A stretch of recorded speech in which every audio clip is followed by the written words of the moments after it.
MarshallShow.com.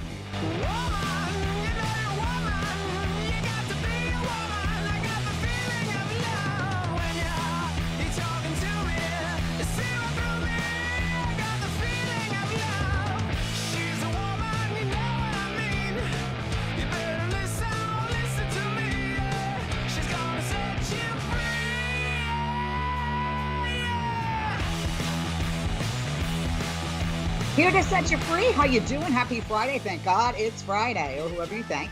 I'm Leslie Marshall. Thank you for joining us, and welcome back to the only true democracy in talk, a show you can listen to, a show you can watch. You can get it everywhere, and you can listen and watch live, or you can do it whenever you feel, whenever you want.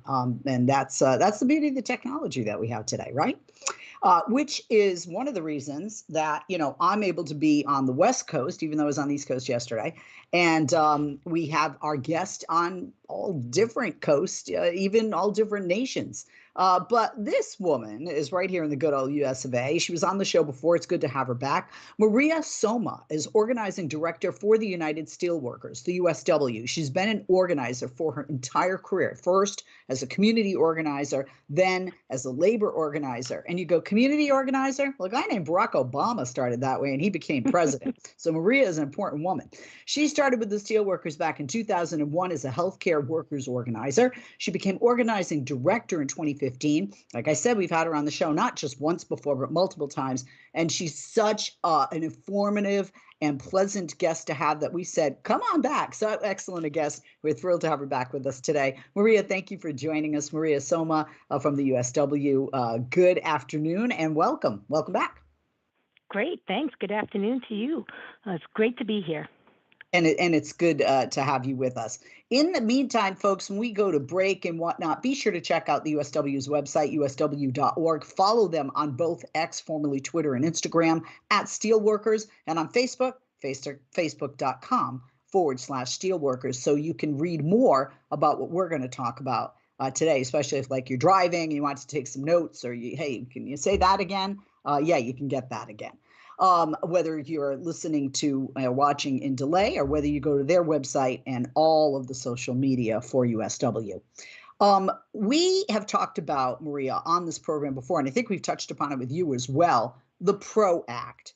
And, a lot of people are saying, look, we still need the PRO Act, right? And now we're seeing more and more interest, like a groundswell of interest in organizing in recent years, as workers across the country, across industries, they seek to recognize their right to organize. So one of the reasons we have you is you're an organizing maven. I thought I was good, but you're an organizing maven. So talk to us about a couple of things. Talk to us about this groundswell of interest in organizing, and also the PRO Act, what it is and why we still need it.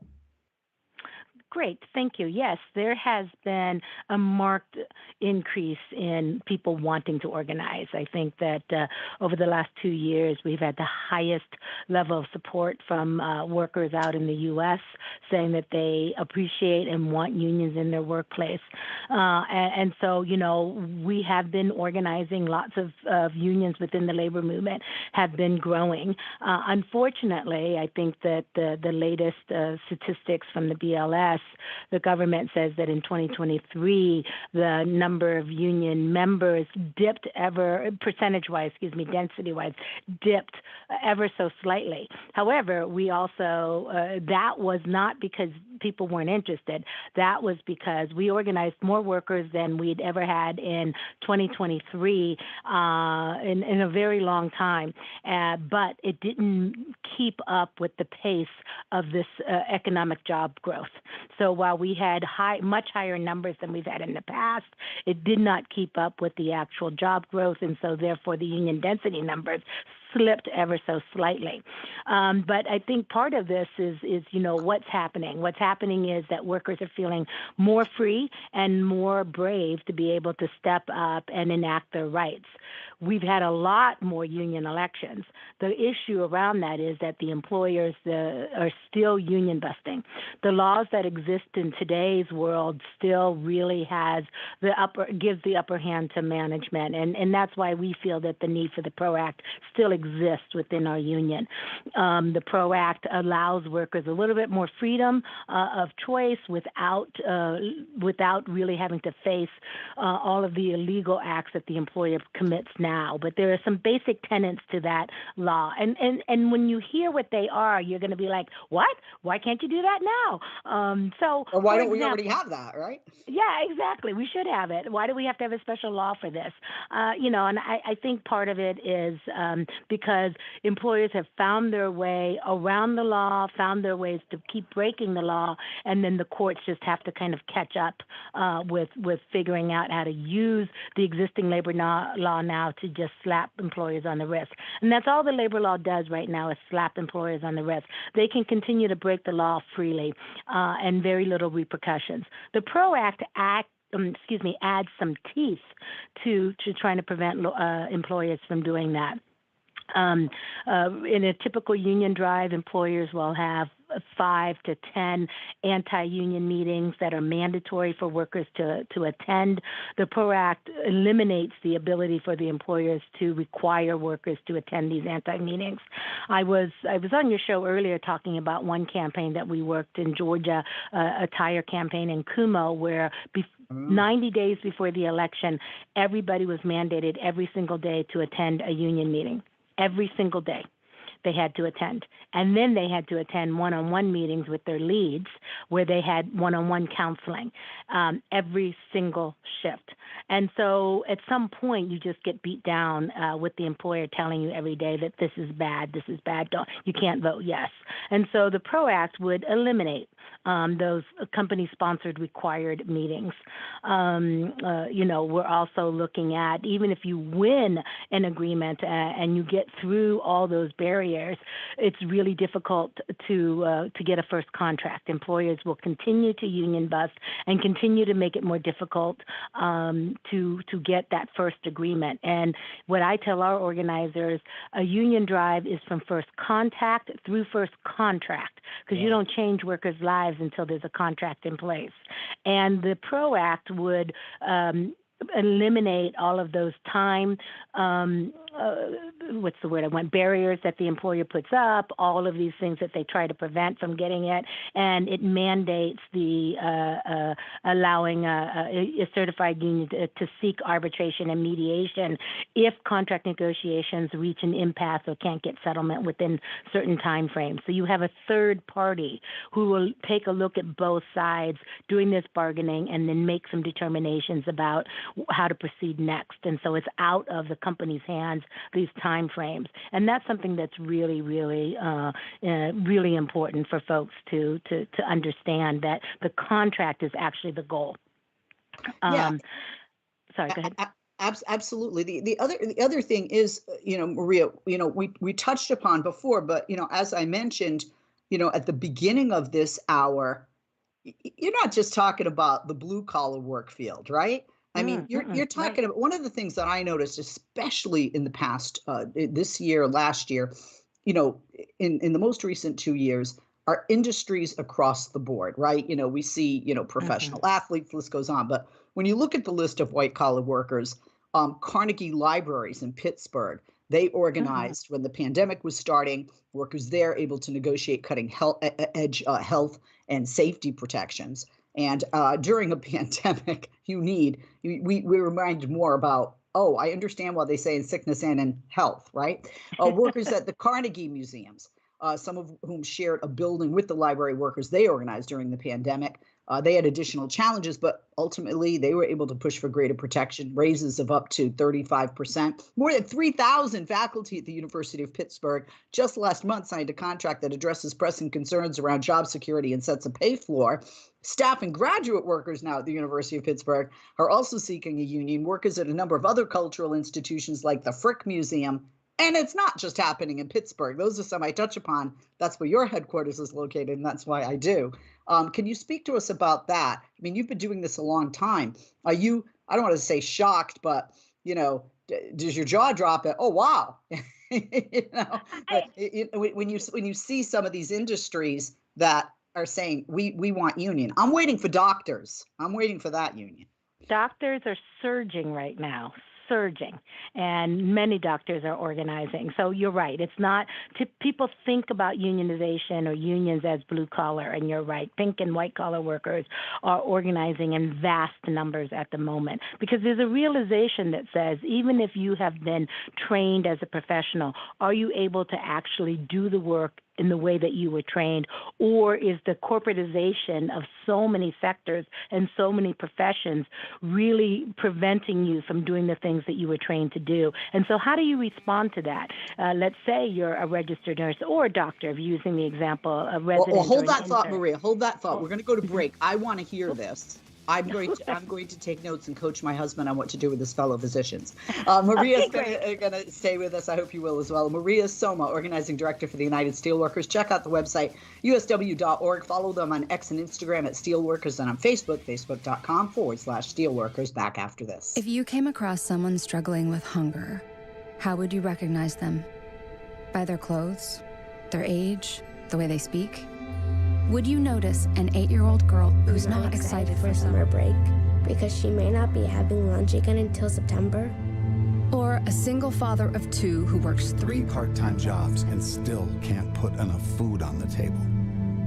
Or maybe a mother who cleans offices at night, hoping to find meeting leftovers to take home to her hungry family?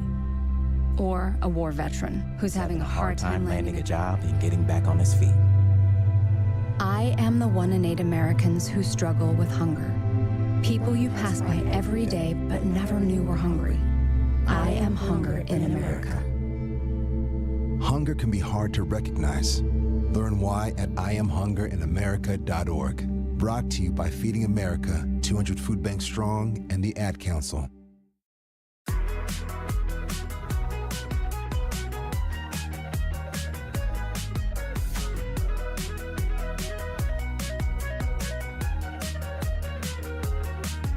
If you miss Leslie on TV this week, catch up at lesliemarshallshow.com.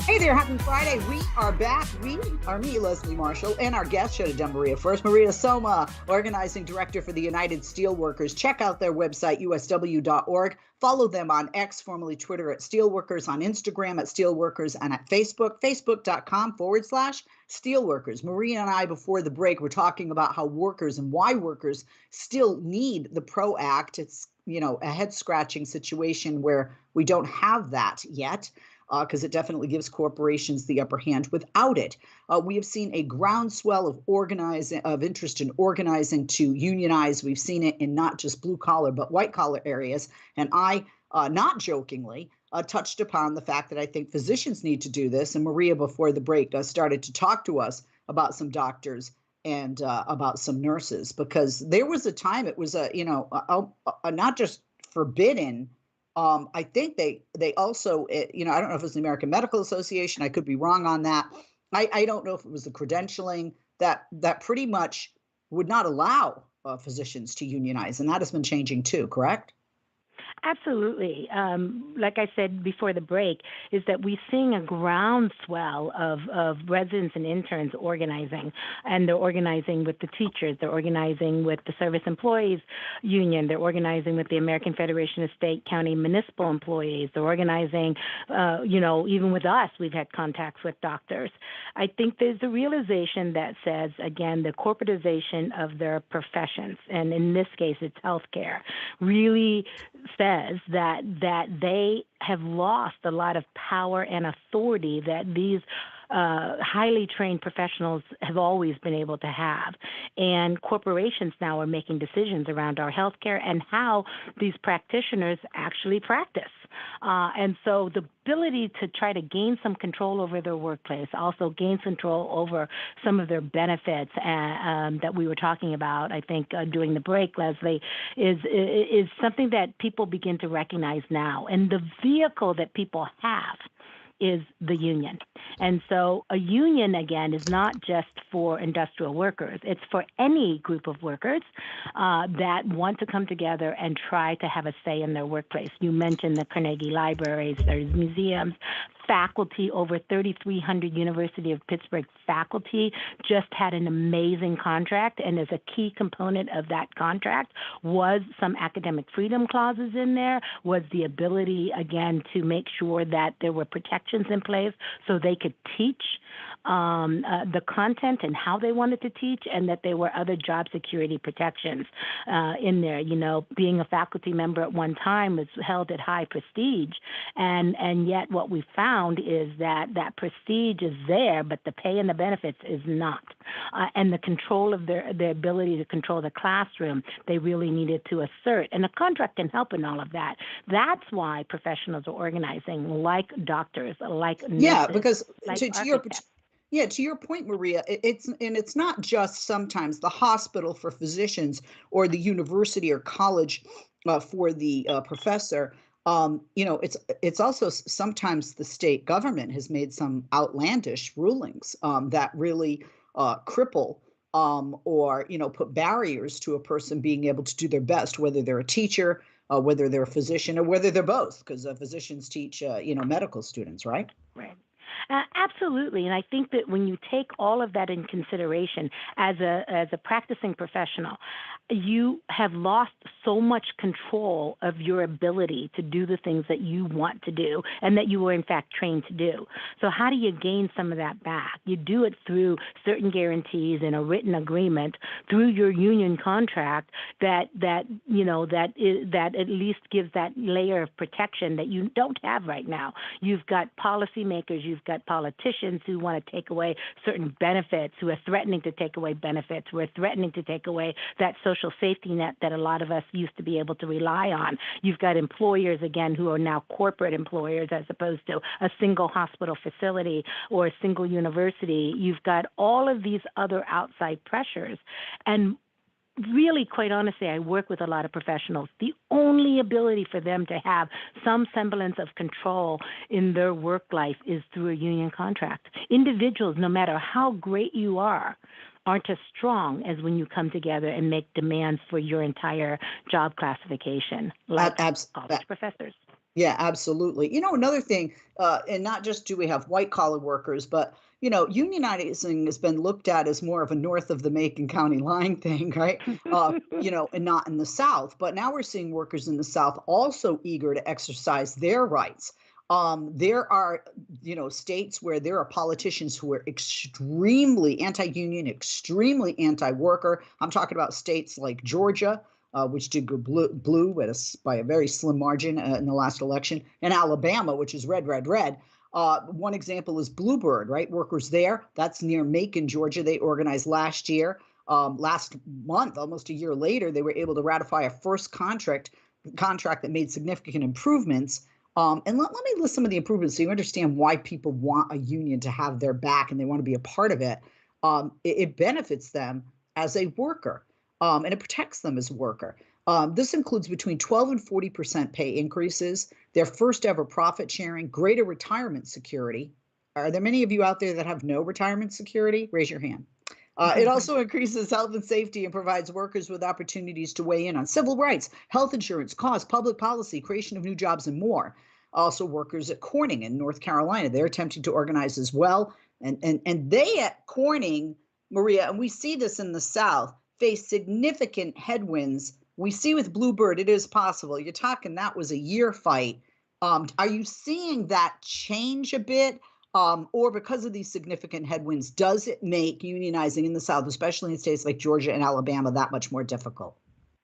It's absolutely that much more difficult, but we are seeing headwinds. I mean, anybody who's been paying attention to the movement recently is certainly made aware of UAW's, great victory in Tennessee with Chattanooga. The VW win is great.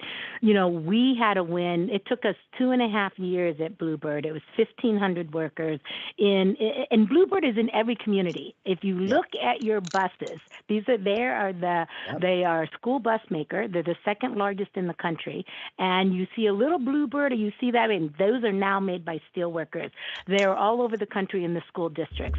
Anyway, there's 1,500 workers in Macon, Georgia, Fort Valley, Georgia, who make those buses, predominantly African American. This is a company who's been around for decades. They've made a habit of running through workers left and right. And so the workers at Bluebird finally said, enough is enough. After 100 years of this company being business, we need to have some more security for ourselves and our families. And I'm glad you mentioned some of the wins they've had. And they are just one example of the hundreds of calls that we are receiving now in the South. That means that the governors and some of the political arms, I should say, are really fighting back. So you've got Governor Ivey in Alabama, Governor Kemp, the governor of South Carolina, all working with their Republican legislatures to pass and have passed bills, more anti-union bills, and specifically saying that if a company wants to come into the state and receive state money, you will not be able to sign, you have to have a union election, as opposed to seeing if a majority of your workers want to unionize and coming to an agreement with the union. They'll be forced into elections. They're doing those bills because they want to make it more difficult for companies to work more in concert with unions. And so we're seeing that, but we're still Maria, hang on, hold that thought. We're going to take another break. I'm so sorry. I hate cutting you off, but I got a clock. We'll be right back. Maria Somma, Organizing Director for the United Steelworkers, is with us. We'll continue with our conversation regarding why workers need the PRO Act and the groundswell of organizing through different industries, North and South even, that want union protection for workers. USW.org is the website. On X and Instagram, follow them at Steelworkers. On Facebook, facebook.com/Steelworkers. Back with Maria and you right after this.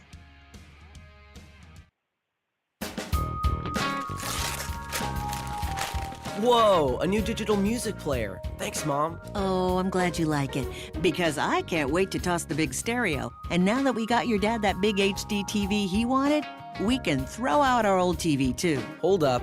You can't just throw out electronics. Really? They need to be recycled or donated. And how would we do that?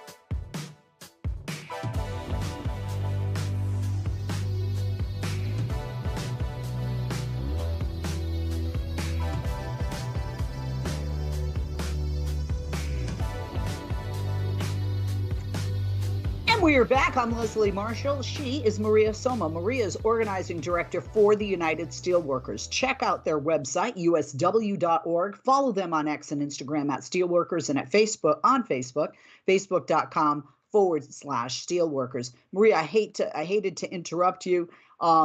Please continue with what you were saying. We were talking about making inroads in the South. Also talking about, touching upon, earlier the PRO Act, and talking about the lengths to which employers will go to try and wear down workers to prevent them from doing this, and how that resistance is even tougher in states like Alabama and Georgia, even though we have seen success with Bluebird, as we were talking about. Please continue. Yes, thank you so much. And so, what we're seeing is that while because unions are winning more, these governors are passing more anti-union pieces of legislation to really kind of put up more barriers or additional barriers to workers wanting to unionize. But workers are going to figure a way around it, and our union in particular is going to be there to help them. And that Bluebird win is just one example. And that 12 to 40%, I met a worker who got a 47% pay increase due to that our union's first contract. And so, I just really want to share, the workers understand what's possible. I want to, tell the world at the top of my lungs that just because you have these added barriers in the South of politicians and governors who are going to put up more and more resistance, employers who move and locate down there so they can take advantage of workers, that all is not lost, and that people don't have to live like that. And so we're getting a ton of calls from workers in the South in lots of different industries and sectors who want to say, we understand what's possible, help us figure out how to improve our lives. And so we're thrilled. We're putting a lot of our resources in the South, really working and spending time with the workers there. And we're succeeding. It's going to take us a long time, but we are committed to spending that time with workers in the South and helping unionization growth down there. And I think when we do that, we win. We've been in Middle Georgia now for the last 4 years. And since we've been there, we have won 3 or 4 campaigns. Bluebird is the largest at 1,500. Kumo Tire was one a few years ago, and they're at 400. And so we can win and really make some effective change in a geographic area like Middle Georgia. And that when we do that, when we win, it helps other people make sure that they see what's possible and they want to engage. Then we lift up the boat. Rising tide. We lift up that economic situation for an entire geographic area. And then, we see what happens when a factory closes, right? I mean, an entire community disappears. It becomes like a ghost town.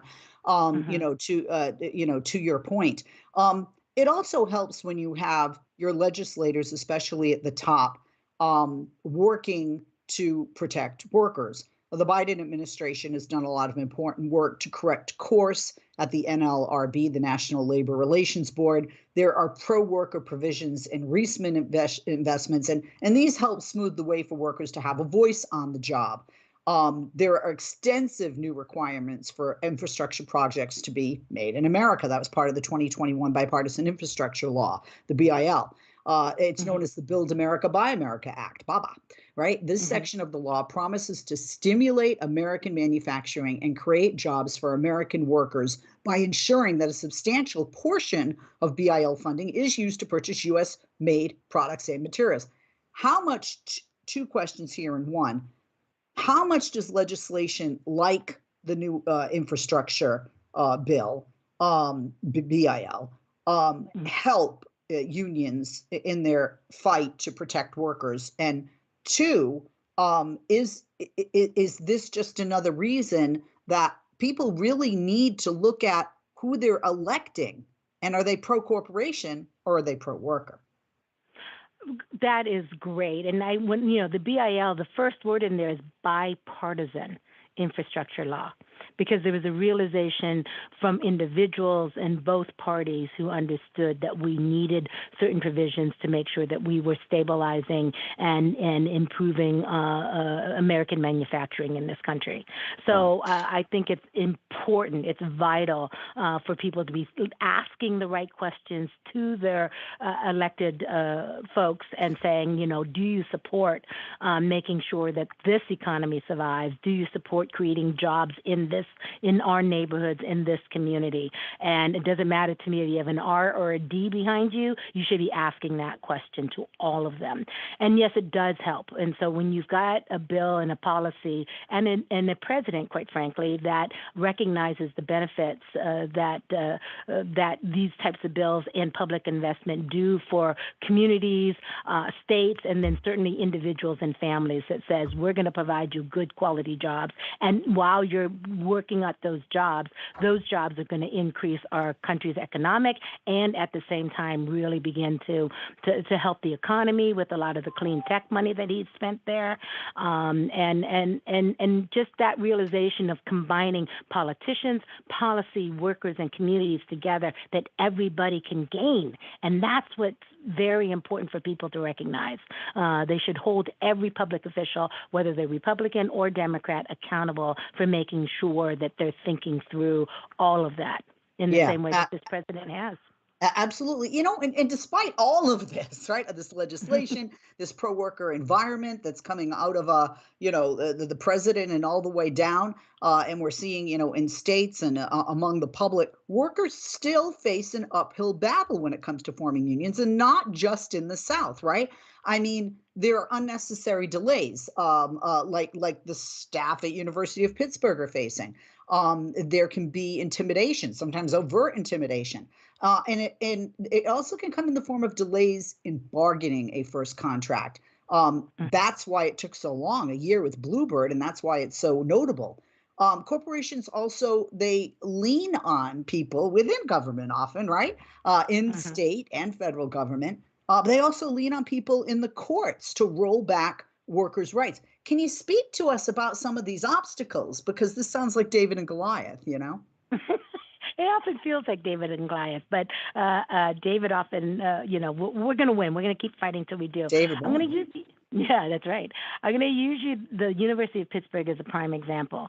This is underneath the PLRB. At this board, for the, I'm going to use the Pitt staff, which is 6,200 workers, 6,200 workers. We're in the midst of a campaign. We filed for an election on June 5th of 2023. Today, it is June 21st, 2024, and we have yet to have an election date offered to us. We filed, in that over a year, we've had a lot of turnover of staff. People have lost their rights to organize, and that is fairly typical of some time delays. Right now, I think some of the averages that I heard, at least on a first contract nationally in the private sector, is that it takes 2+ years to get a first agreement. So if you go a year until you get an election to do an organizing drive, then an additional 2 years before you get a first contract, what does that do to people? How disempowering is that in terms of just simple delay tactics? Not only do they have to wait for the delay, but during this 2 to 3 year period, the employer is still union busting the entire time and trying to intimidate workers. And so it is a horrendous task for workers to take the brave step of stepping forward and trying to change their workplace by unionizing. It's outrageous. And this is why the solution to this, correct me if I'm wrong, Maria, would be to pass comprehensive legislation that shores up those loopholes in the laws. Because of those loopholes, the corporations are able to do this. If there were real immediate penalties to corporations that are violating workers' rights, this certainly would change. I mean, nothing's going to be a fix-all, but we need improvement for where we are, certainly. Absolutely. What I want to say is just even the playing field so workers have a fair chance at making this change. And right now, it's the scales are absolutely unbalanced, and they are in favor of the employer, period. Yeah, absolutely. We're going to take a break. When we come back, we're going to talk about the PRO Act. We're going to talk about what happened when it was introduced in the House and the Senate. And we're going to talk about a bit of political dysfunction and why your vote really matters and why being educated about your vote, issues that matter to you. If you are somebody out there that works somewhere and you feel this intimidation, well, then you want some pro-worker, pro-union legislators who are going to have your back. We're going to talk about that and more with Maria. Her name's Maria Somma. She's organizing director for the United Steelworkers. The USW has a plethora of information on their website. Please check it out by going to www.usw.org. On X, formerly Twitter, follow them at Steelworkers. On Instagram, at Steelworkers as well. Follow them there. And on Facebook, join and like their Facebook page, facebook.com/Steelworkers. You'll learn a lot as you're learning from Maria today. I'm Leslie Marshall. We'll take a quick break. We'll be back with Maria and you right after this. Don't go away. If you're about to purchase a new mower, chainsaw, generator, or other piece of outdoor power equipment, you need to know how to protect it. I know.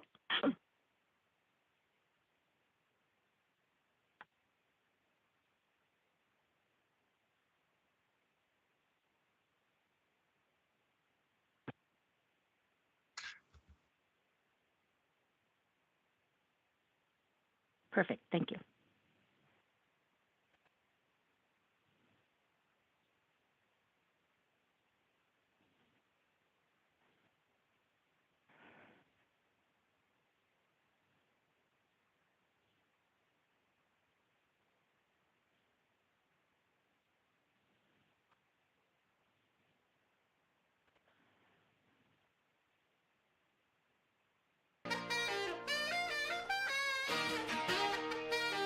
Thank you.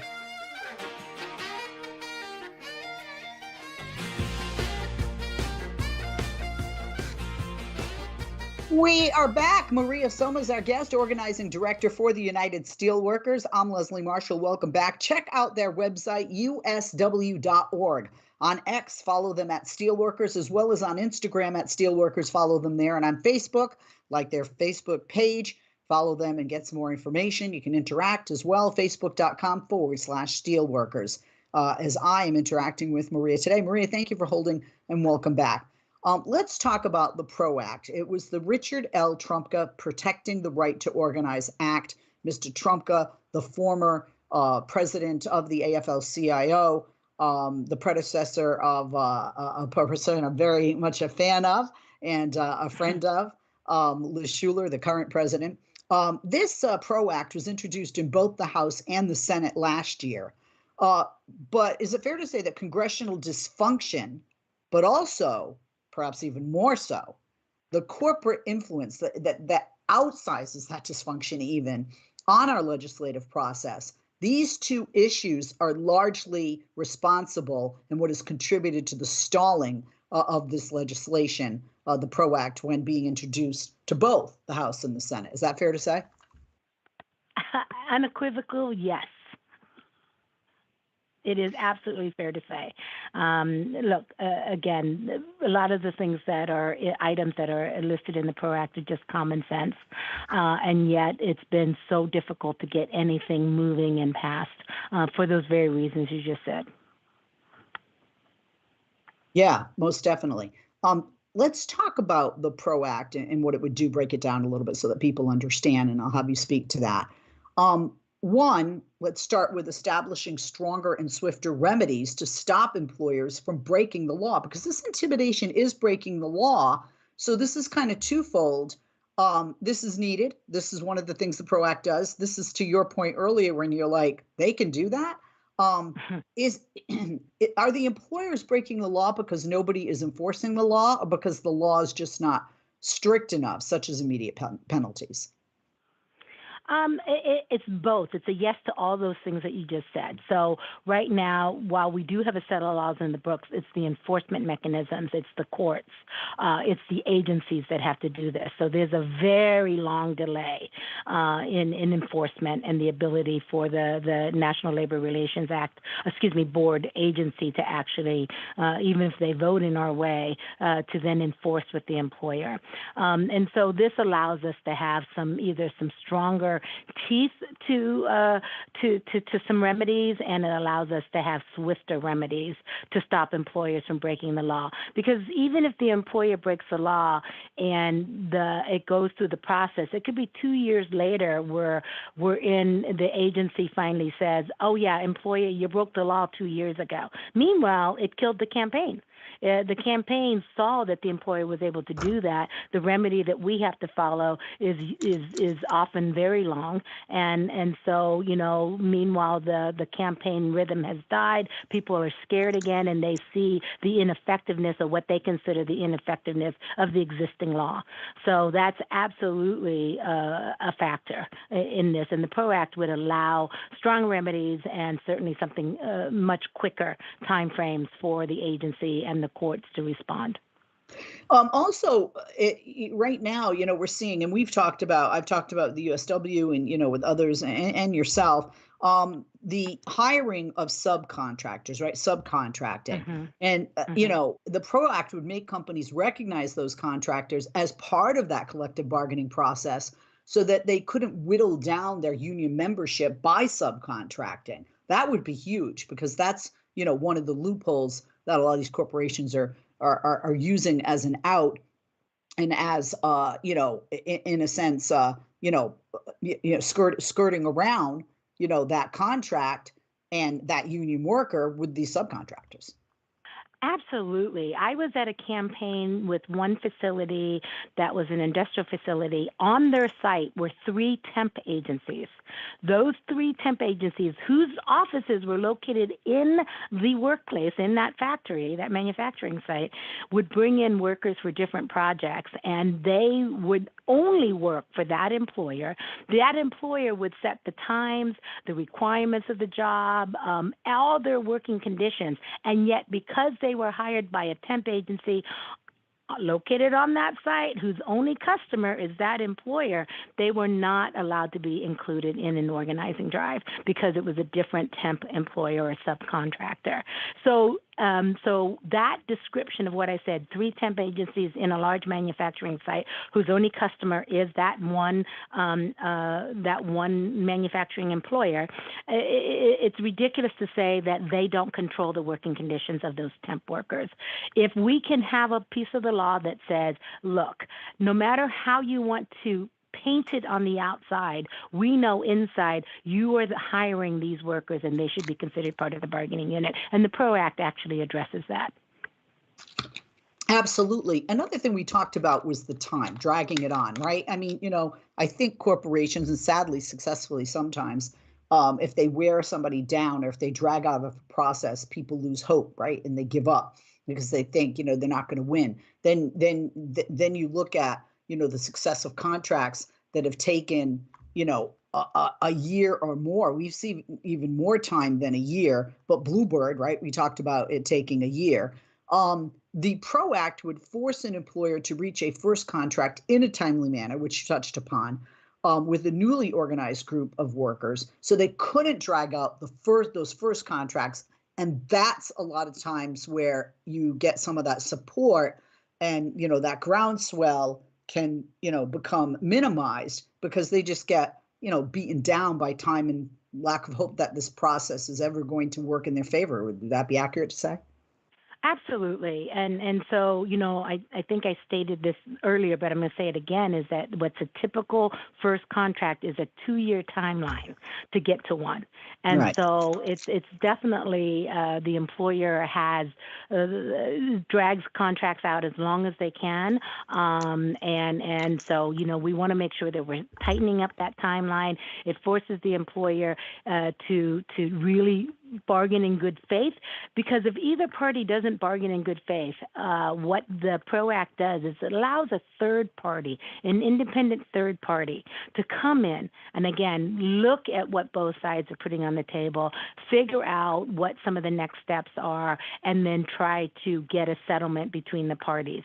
So you've got someone in there, and the employer, knowing that a third party is going to come in and help make these decisions, oftentimes it incentivizes them to bargain in good faith and to get a timely contract. Yeah, not drag their feet so much. You also talked about employers forcing employees at the beginning of the hour. You had talked about, they're forcing them to attend all these anti-union meetings. And again, that's just, beating them down. The PRO Act prohibits employers from doing that, from forcing the employees to attend anti-union meetings. And we also touched about legislation and the corporation's influence on legislation. And one of the things very significant in the PRO Act is it would reverse the so-called right to work status, regardless of state laws. Because regardless of state laws, I mean, every American in the United States, all 50 states, should have the right to unionize. Does that mean they'll be successful? Yes, sometimes, no, sometimes, but they should have that right. So could you speak to that, the reversal of so-called right to work legislation, in the state, and regardless of these state laws included in this PRO Act? And do you think that's the biggest sticking point? I think it's definitely a very large sticking point. I mean, and look, and that